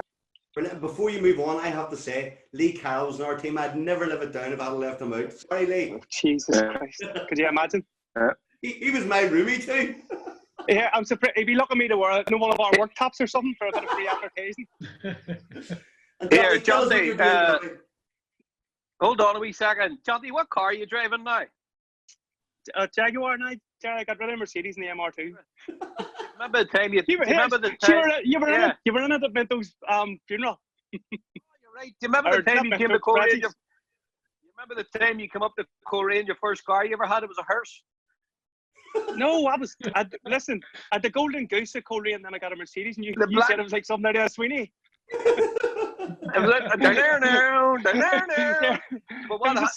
But what happened was Jody used to come in and give me all my material, whether it was about Janty or Trigger or Army, and he ran in the train. He says, "Flinner, quick, you gotta go out and see Janty's car. It's like something that Dennis Waterman would be driving."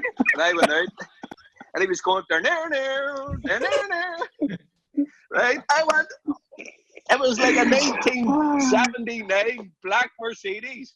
Oh, the slagging he took. That was on the Tuesday night. On the Thursday night, he turned up in a different car. He sold it the next day for 250 quid. Simba, it was an old classic. It was too heavy on the red even, so I had to get rid of it. Was it your Uncle Brendan's? Easy. You're very loose. You're very loose. So, John, you were telling us you're also studying as well. That's what I'm saying. I'm back at university doing a part-time degree with it's the IFA offer, the Business and Football Management, Simba. So I love it. Unfortunately, with all this madness going on in the pandemic, I've had to ask for an extension on my last module there. So my tutors, Kyle Ferguson and Tandy Hockey, so I'll give them 2 minutes and I'll give you in the good books. They give me an extension, so I have to have that in as quick as possible here. So I really love it, to be honest with you. I wish I'd have done it when I was a kid, but I appreciate it now, you know what I mean? Trying to better myself and see what comes out of it. Brilliant, good lad. And tell me, are they teaching you online at the minute? Yeah, all of it's online. You get your Zoom calls and your FaceTime, WhatsApps, and see, to be fair, they're always there. You know, if you need them, they're real handy. And if you don't get a hold of them, they'll always phone you back. So the only thing they don't do is just do the work for you. And Stevie, are you still teaching online, or what's the story? Are you online teaching with them with the kids still? I don't do a lot of the academic teaching. Most of mine's the coaching side of things and all that. So I don't deal with the academic. Now I have covered classes, but generally, yes, they're all online. Same the technology these days is where it comes into its own, where they can actually do all the work. We'd You'd have been in trouble in our days, Jerry, with a blackboard. You couldn't have brought the blackboard home. So you couldn't do it. Jerry, here, and I was just thinking this, the boys, especially Jerry probably never went to school when he was younger, and Jerry now, every time I see him on social media, he's got about 5 books in front of him. He must read more books now than he ever did. Here, it's all right taking a picture of a cover of a book. It's different actually reading it. They're there. They're there, lads. The pictures, Johnny. Here, all smoking mirrors. I have a few in there as well. Jared, do you want to tally it there, Jared? No, my target is to read 100 books here. So I'm on target at the minute. So two books a week. That's a goal that I've set myself. It's on the vision board. So and here, I'm in the middle of about 30. Huh? What about your Spanish? How's that coming on now? Oh no, the Spanish again. If it's anything to do with cars, bars, or estate agents, I can get by. But I'm trying to learn 5 new words a day. But if you think about it, there's 36 different versions of each verb. I don't even know them in English. Never mind trying to learn Spanish. But no, I can get by unless it's something that I've never heard before. Funny you should say that, but I know a guy who might be able to teach you. Anybody else know him here? Small? Yeah. No. Stevie, tell us the thing that people don't know. I don't know. I got a degree in Spanish, Jerry, and if you want a few online classes, I'll maybe give you a dig out, but they could cost you, Jerry, you know. But no, I did a degree in Spanish, so I only get to use it in holiday these days, and reading a few books and a few magazines. That's what I do in my spare time is read a Spanish magazine or whatever it is. So no, listen, you don't get a mustard. Have you still got it? Are you still fluent in it? I would never say I was properly fluent. I mean, I did a degree in it, and from a conversation point of view, I can always hold my own, Jerry. You know, but it's mainly when I go over on holidays and that. Or there's a shock on the Spanish faces when they see us we Irishman in ordering a beer and ordering perfect Spanish. So it's easy to say San Miguel, por favor. I mean, that's that hard. Is that even Spanish, por favor? Is that French? San Miguel, por favor. That was Fino. No, when Fino comes over here, it was always 4 grandes. I was like, it's not, it's cervezas. And he says, no, I know, but large. He wants it. So, lads, talking about books here, what's your favourite book, Stevie? Probably recently, I go back to that Spanish thing. I mean, I don't read. I read that many books when I was through college and doing A levels and all that. I hate the sight of a book now, to be honest. I did all my reading at university. I'd much rather sit and read an article or a coaching piece or something like that now, or maybe listen to a podcast or political, something like that. But books-wise, I'd probably always go back to a book that I did in detail when I was at college. I actually read it in Spanish, called Don Quixote, and I actually went back and read it in English again, just to make sure that I was understanding. We used to analyze it and all that there.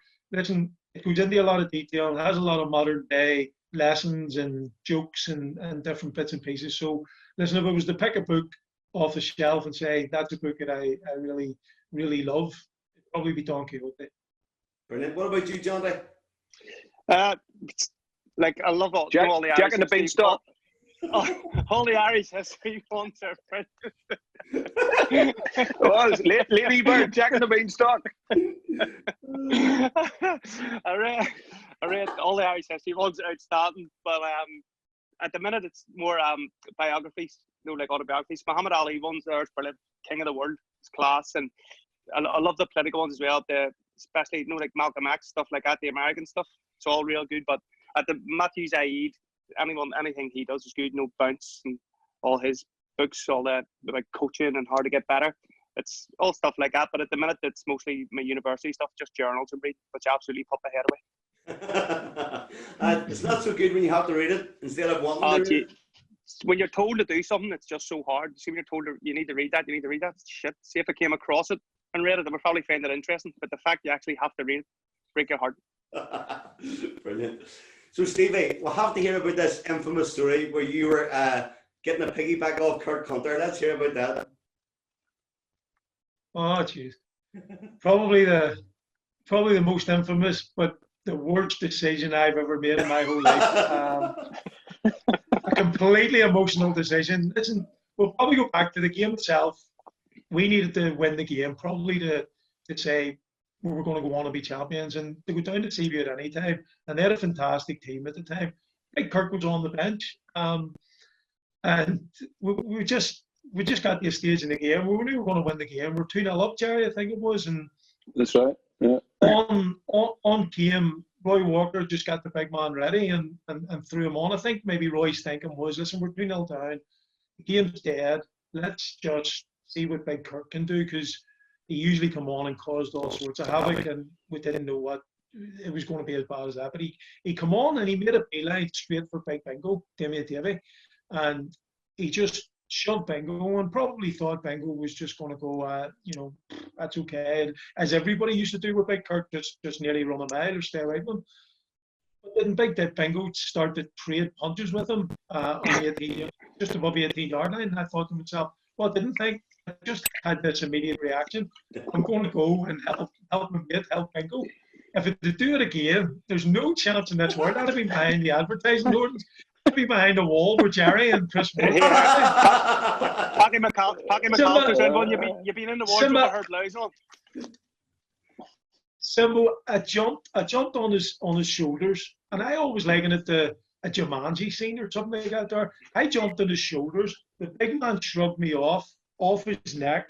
I fell on the ground, and I just seen this big size 12 boot coming towards me, and he was just about to stand on my throat after he threw me off. And listen, if it hadn't been for wee Timmy came in and just knocked him off balance, but he caught me here on the ear, Big Kirk, and a bruiser for about 7 weeks afterwards. I still think my hearing's bad, but worst decision I've ever made in my life, bar none. Can I tell you we follow up that, Simba? Yeah. I'll tell the shorter version. I was worried for years, because the big man went on TV and said, listen, see if I ever catch a wee man, Stevie Small, I'm going to do him as well. So we didn't mix in the same circles, but had a mutual friend. A wee man used to play Irish League football. Well, you would have known him, wee Graham Arthur, that played at Kerry Rangers. Well, wee Graham was a good friend of mine in the Bank of Ireland, and we used to meet for a drink every Christmas, about Boxing Day the day after. And he phoned me one day and he says, Stevie, don't be coming down here. I was meant to meet him in the town. I said, why not? I'm ready to go. And he says, I just walked in the bar here. And he says, I'm being honest. He said, I don't want you to walk in and me have to tell him that you're meeting me for a drink, but he'd probably knock both of us out. So I was thinking everywhere. I was thinking, this big man, if he ever sees me, he's just going to kill me. So we went, final part of the story, I went to Spike's testimonial dinner, and we were all kitted up, women there in a ring, and I was standing right in the foyer, and I hadn't seen the big man in ages. I'm standing in the foyer, and everybody disappeared up the stairs, went to the bar, did everything. I'm standing there, and you feel a presence just behind you. I just looked round, and the big man looked even taller than I imagined him. And a guy who does a load of charity work in the Shankill Road called Digger Whiteside. Him and Digger stand there, and I'm thinking to myself, what way is this going? Am I going to get knocked out in a tuxedo here, or what? So the big man looks at me, Digger looks at me, and it felt like it was about 20 minutes. It was probably only about 15 seconds. He says, "Act smaller, what about you?" He says, the last time I seen you, you were hanging off a big man's neck. So big man turns around to me, and I just put my hand out to shake his hand, and he shook my hand with one hand, and he hit me a wee slap in the face with the other hand. That was me getting out of jail free. Here's Stevie. Gary Flynn was nowhere to be seen that day anyway. Him and Chris Moore. We were stuck on at the halfway line deciding whether we were going to milk or McGuinness's that night. By the time we decided we were going to milk, it was all over. By the time we decided, everything was all over. So I get down, it was all over. It was bad. We went to milk anyway. Jonty, what about you? I believe you have a story for us about Marty Donnelly. No, it's me. I'm Marty. Listen, see, Finner Kelly, see the stories we could write about Packie and Army and all. I mean, Packie's with me now at St. James's. Me and him's managing St. James's the Garrison, but I swear to God, he hasn't changed one bit. Finner. He hasn't changed one bit. Still a rocket. Still Saturdays. Tries to stay out for as long as possible on the beer. Brilliant training Tuesdays and Thursdays. But see some of the stories, some of we could do with Packie. Unbelievable. But Colonel kill him when she hears this. Oh no, they're grand. They loves Young Dream at the minute. They're sound. This lockdown has brought them closer than ever. They're absolutely out the back every night drinking like two skinheads. They love it. Every time I phone him, he's on the beer. So me and Marty Donnelly, we were injured. I think we were injured, or whatever it was. We weren't seeing the physio and whatever. And Mark Smith always had the Nike Air Max, the old Joyrider ones, the air bubble ones. He used to turn everyone that changed him. Everyone hated them, but he always persisted with him. You couldn't cut Big Mark with a knife. So obviously I had this skinhead, so I used to shave my head over at Solitude, so I didn't have to shave it in the house and get the hairs all around the house and stuff like that. So I used to do it in the showers and wash it down the showers. That was it. And then one day I said to wee Marty, Smickers trainers turned me. I'm going to shave myself here and put all the hairs in. So I shaved my legs, arse, the nether regions, underarms, cut up 3 chest hairs, shaved them, beard, stuffed them all into Smickers shoes, at the front. Wee Marty Donnelly says, sure, I shave myself too. Marty's less hair than me. He's like a eunuch. Shaving under his arms, nothing. One hair, nothing on the legs. We got about 3 hairs out of him, and we stuck them all in Smickers shoes. And we had the WhatsApp group. Unbelievable. It was crazy. As Jerry would say, sure, what is it you say on that wee podcast? You couldn't make it up. You couldn't make it up. You couldn't make it up. So here, Smicker went home and flicked the shoes off in front of the missus. Didn't feel the things, and the hairs went everywhere. Pubes, hair, chest hair, arm hair, sick all around the house. He went ballistic on the WhatsApp group. Who done it? I'm going to kill you. Unbelievable. Fantastic.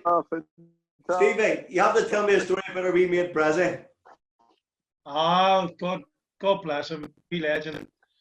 I think we all know, we've all been touched by Brazzy's influence in one way or form. Listen, when I first was at Clements, I was actually at Clements before Brazzy.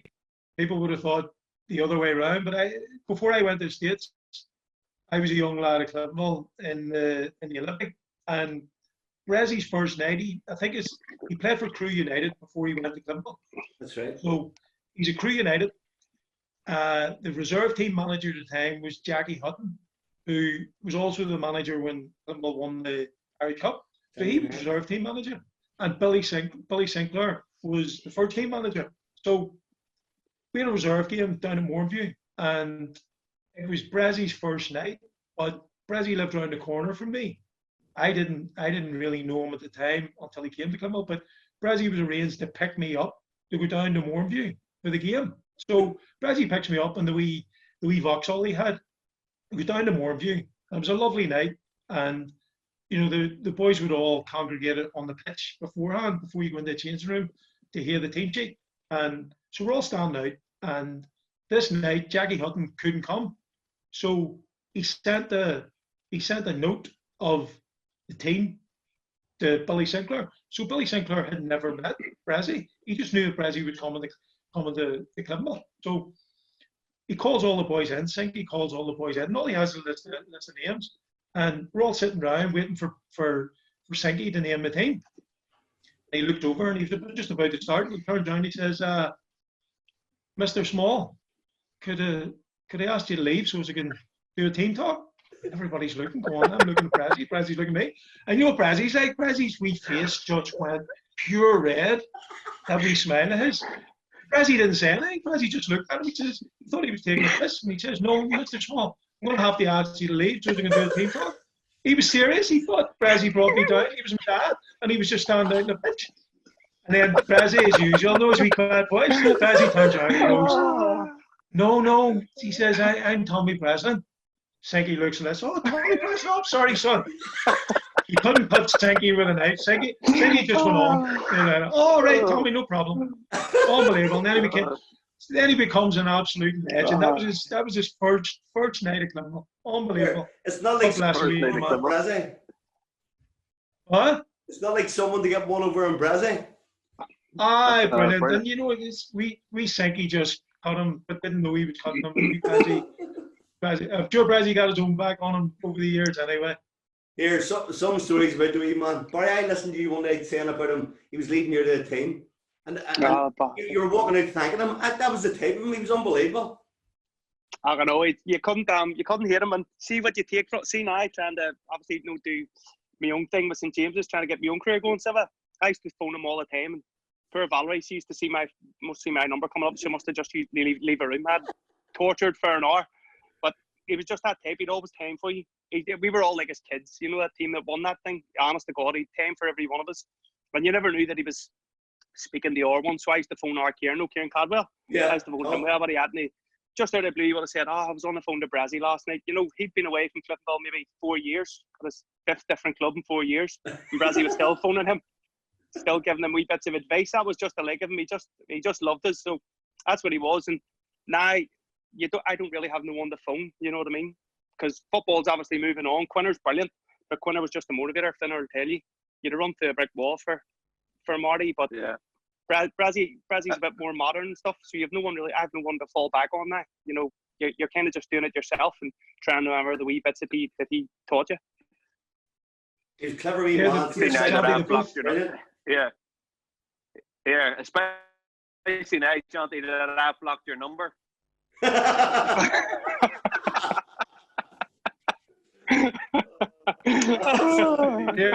Jonty, having Quinner and him had a few similarities, didn't they, in terms of the old horses for courses argument when they were leaving you out? You've heard that one, Gary, of Quinner too. Quinner was there, but Marty told it to me, Irish Cup final. Unbelievable. Horses for courses. Somebody picked big Sean Armstrong before me. He could probably get his horse into a pair of extra large shorts, and he gassed me for him. Unbelievable. They're sick. Yeah, Jerry says he's well now. He is, actually. He's lost a load of weight. He's looking really well. As thin as he was when he was, well, probably thinner when he was playing.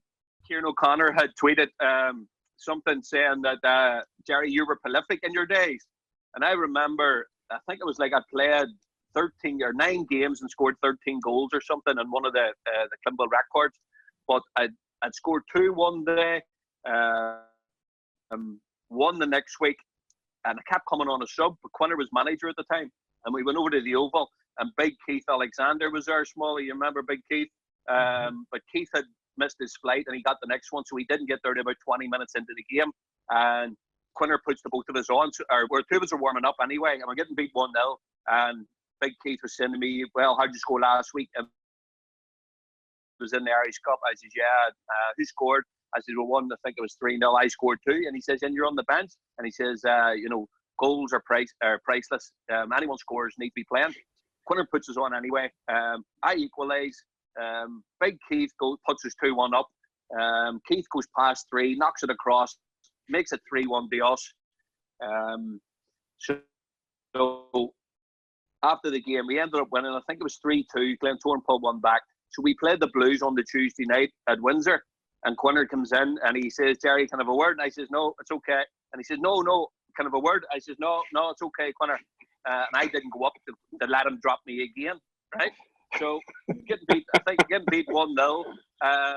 Getting beat 1-0. Quinner says, right, Jerry, you warmed up. And when he puts his arm around your neck, he says, right, go on and get me 2. And I was like, all right, Quinner, wait till I put my cape on.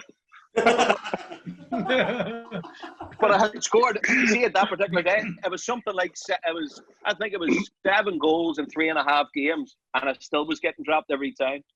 Again, do you remember the Kieran O'Connor one? When Kieran O'Connor was playing for, who did Kieran O'Connor go to? But when he came back, he tried to join Coleraine, and then he went to someone. Bolton. I think it was Newry. No, Newry. Right? Must have been Newry, right? But we were playing them up at the showgrounds, and I was on the bench for a change. And Quinner was standing, having a cigarette on the side of the bench, as you do. Looking well, Simba, and all, a suit and all on. Kieran O'Connor hits an absolute screamer, and he's raging because he never got the contract, with Coleraine. So he runs past our bench and he jumps right in front of the corner. Here's Philip Connor with a fake. Right in the face. Kieran shit himself. Absolutely he shit himself. Turning around the opposite way. We're all in bed laughing in there. Unbelievable. Kieran didn't know what to do. Unreal. What a man.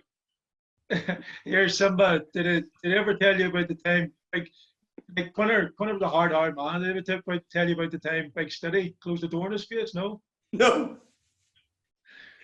As was payback. I got Connor back. Connor taught me everything I knew about management in terms of all the old school tricks and all that there. Remember, he was a banger briefly. So he was, Connor was a manager. Connor ended up leaving Clements, getting Coleraine. It was when he was high stock, he went to Coleraine, Glenavon, he was a banger, all those clubs. So he was a banger anyway. And we were in the championship, they were in the Premier. And it was one of those days where you get once in a season where it's field force wins, games shouldn't be played, it's a danger to supporters, it's everything, advertising hoardings coming off. So we're Clandy boy. Advertising hoardings are starting to peel off the wall. The rain's coming down at sheets. Gale force wind, which was in our favour in the first half. It's the half time. It's 0-0. Simba 0-0. Winners getting in half time. No one. Whole second half. They could shoot from 50 yards. It's gonna go in. I knew our day was up. Half time. It's in. So I goes, we're done here. Big Steady. I says, Steady, as we all know, Big Lawrence did. We said, what are we going to do here at half time? So we was in the team's room. Players are all starting, a couple of blue lips and all that there. So I turned around. I knew the linesman and the referee, Trevor Murphy, who's a head of referees at the minute. I knew they were struggling with, are we going to call this off? I'm thinking to myself, get it called off. Big American was with us at the time. I bucked him into the shower and said, get you in the shower there. He's down under a hot shower. Boys are all sitting together there. Referee comes into the room and I'm going, hey, Trevor, we can't continue this game. Look at the state of that. I have 3 players. Your linesman who looks like your man at a racing camp. It's freezing. Big blue lips, big skinny linesman. I says, you may get this game called off. Just as I was doing that, Quinner never gave us tea at half time or anything. No hot liquids whatsoever. He's playing all the tricks in the book. Quinner sensed that I was trying to get the game called off. So Quinner goes to put his head through, in the door to go, what's going on here? Big Steady stand by the door, just boom, the door shut in Quinner's face. And I've never seen anybody do that in Quinner ever. But you know Big Steady can handle himself as well. So we get out in the referee's room and Trevor's there, and I never forget it. We all know what Quinner's like. He's got them the piercing blue eyes. He's looking at me. His face is getting redder. He's an fag in the mouth, and he's going, Stevie, he's angry. And by a stage, he's angry, and he's going to take his anger out on me. And he says, Stevie, we have you by the throat, and we're just about to put our foot in your throat. And I'm going, and he said, and he started citing another game years ago with Jerry. I don't know if you played him. He said, home to Glenavon 2 years ago, 3 years ago, he says, it was the same conditions. And I says, Quinner, but they don't make it players like they used to. The game was up. Trevor, I says, Quinner, look at that linesman over there. Big skinny linesman's going to die if we go out for a second. So he ended up calling the match, and I'm thinking to myself, brilliant, got it, because we would have get done, we would have get in the second half, no doubt. So we get the replay. He got his own back, but it's 2-1 the replay. So, but listen, I got another 90 minutes out of it. Brilliant. He's a legend. Something else. Here, me and Jay could have been his son-in-law. We both went with his daughter in primary school, Sonia. But not then be used to. You do something like that. I'd have probably got more. I loved this. I'd have got more games, or you could have ended up making the first team at Clements. Yeah. He was my manager at the Olympic. I might have got a start. Brilliant. So lads, this is a regular feature, Stevie. Give me your famous 4-ball, dead or alive. Was it 3 on me or 4? Well, it's up to you. 4. Some people can't count like Jerry, so it's 4 or 5. Since I grab a golf anyway, I'll name probably Michael Jordan, who's in the news at the minute. I was in the States when Michael Jordan was starting to come through in basketball and be such a superstar. But this last recent program, I don't know if the boys have seen it, unbelievable insight into an absolute winner of the highest order and an athlete probably superhuman, but also continually looks like he loves the party. Looks like he loves the crack as well. So Michael Jordan, Fidel Castro, throw that in there. I've always had a love for Fidel Castro in terms of what he's done politically. Who else would we have to be? Keno. Have to have Keno in there for a bit of aggravation as well. Keno's one of my favourite players of all time. Who else did I go for in the final? Do you tell me? Ronaldo. Not that one with the lovely hair. As much as the real Ronaldo, the original. I have him as well because again, loves a bet. And if you did, they would play you until they lost at least half their money anyway. Brilliant. What about you, Johnny? Did he look at my answers? Unbelievable. He asked me before, Dale. I swear to God, my first there, you should have had me in first. Pretty much the same, to be honest. Michael Jordan, just because that new that programmer at the minute, I love that world of winning. That just I haven't seen it. I have to watch it. Unbelievable. But the two I would have would be Liam Gallagher and Noel Gallagher.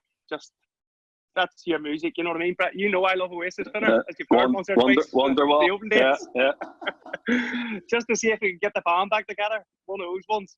And then the rest, that could be anything like Che Guevara, same as Castro, you know, the Bay of Pigs, all those stories are class. You know, all that revolution stuff's brilliant. And then again, you've all your Irish, you know, heroes, Michael Collins, Patrick Pearce, all stuff like that. They're all people you would just love to sit and listen to their stories and give account of what their lives were. So pretty much the same as Smalley. I said Keane and I said who else was it too? Michael Jordan. But obviously Muhammad Ali, you know, all those activists and stuff, very interested in all those. Not all heroes wear capes, one of them type of people, simply, you know. Here, and tell me this, lads, just out of interest, who's your favourite footballer of all time? In all honesty, probably Paul McStay. That was mine, like Paul McStay. The maestro, brilliant. Definitely, he was unbelievable. Keno. Number 8. Keno for me. I'm a mad Man United fan, and I look back on. Do you remember United at Juventus when he single-handedly pulled United into the final of a Champions League? I mean, you look at the likes of Gaza crying his lamps out when he was trying to get England into a World Cup final. Yeah, Keane just saw it as his responsibility and was dragging Man United into a Champions League final that he knew wasn't going to play in. And his answer when he was getting all these plaudits about he said, well, what do you want me to do? Just cry. It's my job. He just for me, his influence on the Premier League has been bigger than any other player in my opinion. I think if he had been English, he'd have been raving about him from now to eternity because he was Irish. Simba, see if Paul McStay had been English, they'd have been raving about him. He was unbelievable. He was unbelievable. I know, he was just unbelievable. It's just the way it is. It's just the nature of the beast. McStay had the chance to go to God anyone, Europe and England, Man United and all. Apparently, he turned them all down. You ever see the interview Rio Ferdinand does about Australia? He just had that class about him. So you'd love to have seen him go on to try and do it at a different league, like Larson done. But unfortunately, I remember him English media hits up their own his boots in the jungle. Do you remember that? I remember Tommy Burns doing that. I was only had he was going to leave. I do remember that actually. Tommy Burns done it when he left. McStay was going to do it, but he ended up staying. It was because of him going. That's right. That's right. Lads, see, has anybody got anything in Jerry? Because he's battering everybody with his stories. Jonty, you're bound to have something that's no. He sets me up. I was disappointed he didn't. When I was younger, about 10 years, I was his best favourite player. He told me I was his favourite player of all time up until about a year ago. Yeah, listen, you know, right? I worshipped the girl you walk on. You led me astray. See, when I got rid of you, my career went up. And up. Once I got done of you, I was plummeting backwards. I was on the bench getting fake butts flicked at Kieran O'Connor. I was seeing it from behind Marty. See, when you went, I was on the pitch watching Marty do it. Hey man, you won the league anyway. Somebody know what the problem is. If you have one on Flinner, you let that one out. He's got about 20 on you, so there's no point getting him angry. It's like the Michael Jordan thing. Don't get him angry. Don't get him angry, he'll end up in the receiving end. And So, Simba, no, I'm nothing off Leonard. If he doesn't have one, he make one up, and he still he'll make one up about you, and he make it up back huge. People will believe it. Oh, brilliant. Just leaving them alone. Well, lads, that was fantastic. I have to say, this is absolute pleasure being in your company again. Different class. 2 Reds legends in my eyes, anyway. Maybe 3 with Jay. 4 in the strollers. Before I go, Marty Murray says he can't wait to get out and see you, Flinner. He can't wait to get out and stay here for a couple of nights. What were you saying there? Did you say you're sending Packy up to Simba's house? Packy McAllister? Aye. To put 2 coats on that. Absolutely just covered in the Radiant foundation. Yeah. Don't worry. I was off air. He turned around and said to me, Johnny, what about that spot? And I says, get Army up with a trail first to fill it in. Packy will give it a wee coat. Yeah, I can't see a spot anywhere. I know we can see it. I thought it was a penalty spot that solid. Lads, thanks very much indeed. I really appreciate that, and good luck with everything you're doing. Pleasure. Thank you. It was brilliant. All the best, boys. Thanks, guys. See you later on. Brilliant. Thank you. Good luck.